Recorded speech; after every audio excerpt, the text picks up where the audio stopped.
सालों पहले रात के 12:30 पर सीनरी कॉलेज के छात्रों की बस जंगल के रास्ते से गुजर रही थी।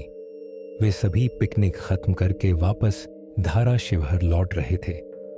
दिन भर मौज मस्ती करने की वजह से ज्यादातर बच्चे थककर सो गए थे। दरवाजे की सीट के पास विकास सर और सुशील सर खर्राटे ले रहे थे। बस ड्राइवर विजय मामा भी थके हुए बस चला रहे थे। तभी श्याम नींद से जाग गया। सर, टॉयलेट जाना है। आंखें खोलकर उसने खिड़की से बाहर देखा। बस अभी भी घने जंगल में थी। श्याम के मन में थोड़ा डर बैठ गया। विकास सर ने कहा, जब जंगल खत्म होगा तो मुझे उठा देना, मैं बस रुकवा दूंगा। वह फिर से सो गए। श्याम खिड़की से बाहर देखने लगा और जंगल खत्म होने का इंतजार करने लगा। कुछ ही देर में जंगल खत्म हुआ और बस एक वीरान जगह पर पहुंच गई। श्याम ने विकास सर को जगा दिया। उन्होंने ड्राइवर से बस रोकने के लिए कहा। जैसे ही बस रुकी, विकास सर बोले, किसी को टॉयलेट जाना है तो अभी उतर जाओ, वरना अगली बार बस सीधे शिवहर में ही रुकेगी। आवाज सुनकर पिछली सीट पर बैठा श्रीकांत भी नींद से जाग गया। विकास सर टॉर्च लेकर पहले नीचे उतरे।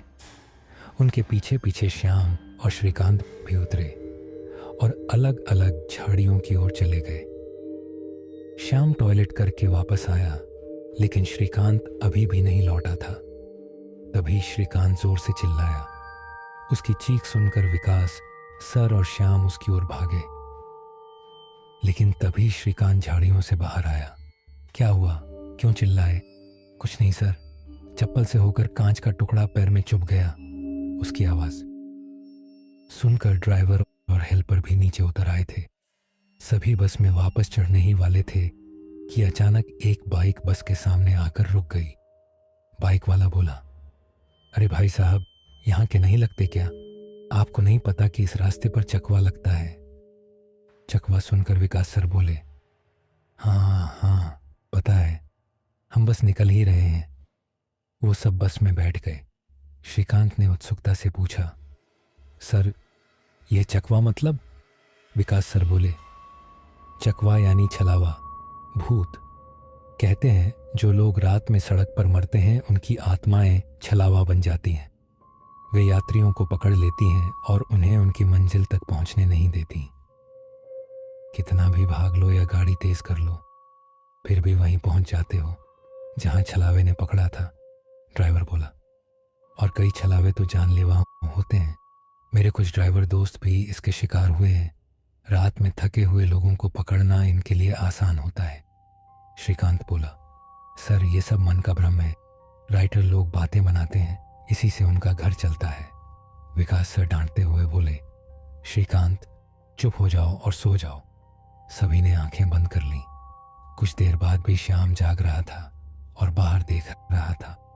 बस फिर से एक घने जंगल में दाखिल हो चुकी थी। तभी उसने देखा, रास्ते के किनारे एक बंद पड़ी चाय की टपरी है। श्याम घबरा गया।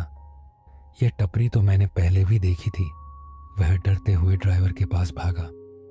विजय मामा, बस फिर उसी जंगल में आ गई है जहां जंगली सुअर आया था, ड्राइवर बोला। नहीं बेटा, तुम्हें भ्रम हुआ है।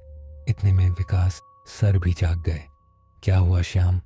सर, हमें छलावा पकड़ चुका है। हम बस फिर उसी जंगल में पहुंच गए हैं। अगर यकीन नहीं हो रहा तो खिड़की से देखिए, अभी थोड़ी देर में एक पलटी हुई ट्रक दिखेगी। कुछ ही देर में सभी ने रास्ते के किनारे पलटी हुई ट्रक देख ली।